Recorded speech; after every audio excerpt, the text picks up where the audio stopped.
Existe um livro muito interessante chamado Livro da Natureza.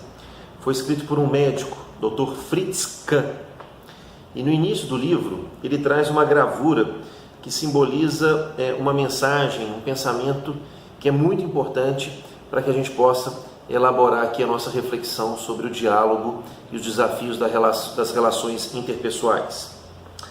Ele mostra que num convívio entre duas pessoas, numa interação entre duas pessoas, num diálogo entre duas pessoas, existem sempre, na verdade, três indivíduos. Por exemplo, eu conversando com você, existe eu, você, e do meu ângulo de vista, a imagem que eu tenho de você. E do seu ângulo de vista, a imagem que você tem de mim. A imagem que eu crio de alguém com quem eu convivo nunca é exatamente idêntica a essa pessoa. Isso porque essa imagem é criada a partir de tudo que essa pessoa me transmite, não só em termos de palavras, mas em termos de atitudes, de convivência. Mas essas informações, elas são interpretadas por mim, dentro da minha visão de vida e de mundo, que é diferente da visão de vida e de mundo do outro. E aí, com base nisso, eu presumo o que o outro quer, o que o outro pensa, e eu reajo a isso, eu respondo a isso. Se a visão que eu tenho do outro for muito diferente de quem ele realmente é, quando ele ouve o meu retorno, a minha mensagem, ela pode parecer muito estranha, porque ele quis dizer algo completamente diferente e ele não sabe que a minha interpretação foi errada. E aí está montado a confusão. Essa dificuldade de compreensão do ângulo de vista do outro, de abrir a interpretação do que é falado, do que é vivido, para além do nosso próprio ângulo de vista, esse é um dos grandes motivos dos conflitos interpessoais e um caminho importante para que essas relações possam melhorar. E é sobre isso que nós vamos conversar hoje.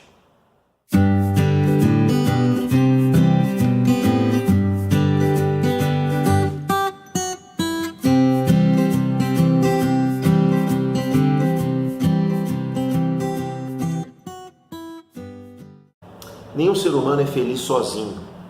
Precisamos interagir, precisamos estabelecer conexões, precisamos viver em grupo, precisamos formar comunidades. Por outro lado, cada um de nós é único, com as suas peculiaridades, com a sua forma individual de enxergar o mundo, de enxergar a vida. E ao conviver com o outro, sempre vai haver algum nível de atrito, sempre vai haver divergências sobre determinados pontos de vista.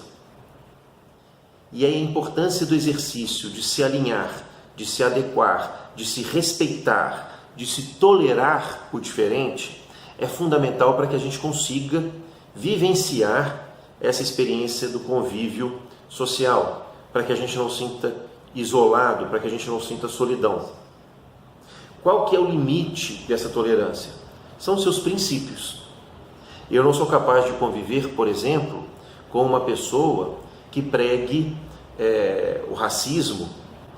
Eu preciso conviver com alguém que, apesar de diferente de mim, respeite o que para mim são os princípios básicos, são os princípios fundamentais de vida.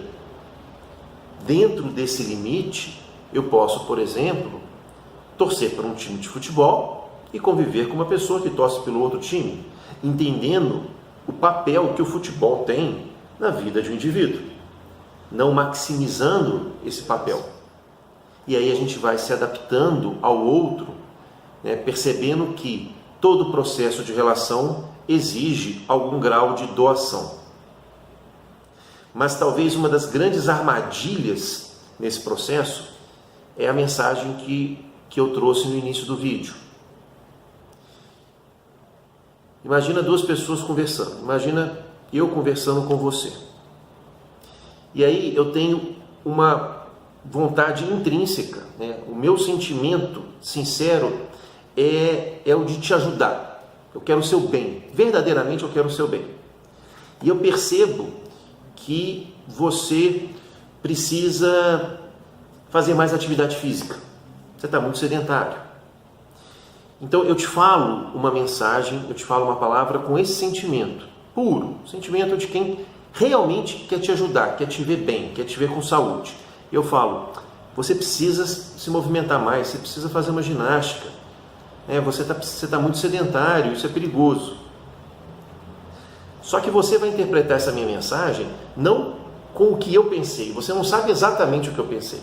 Você vai interpretar com base nos seus conceitos, no seu momento emocional, em como você está lidando com o fato de estar sedentário.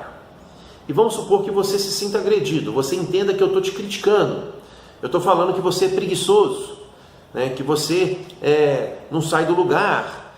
Então você fica magoado comigo, de eu estar sendo tão invasivo, tão duro com você. E você reage, você fala para mim, e quem é você para ficar me falando isso? Cuida da sua vida, poxa. Mas você fala isso não por ser uma pessoa ruim, agressiva, mas você se sentiu machucado.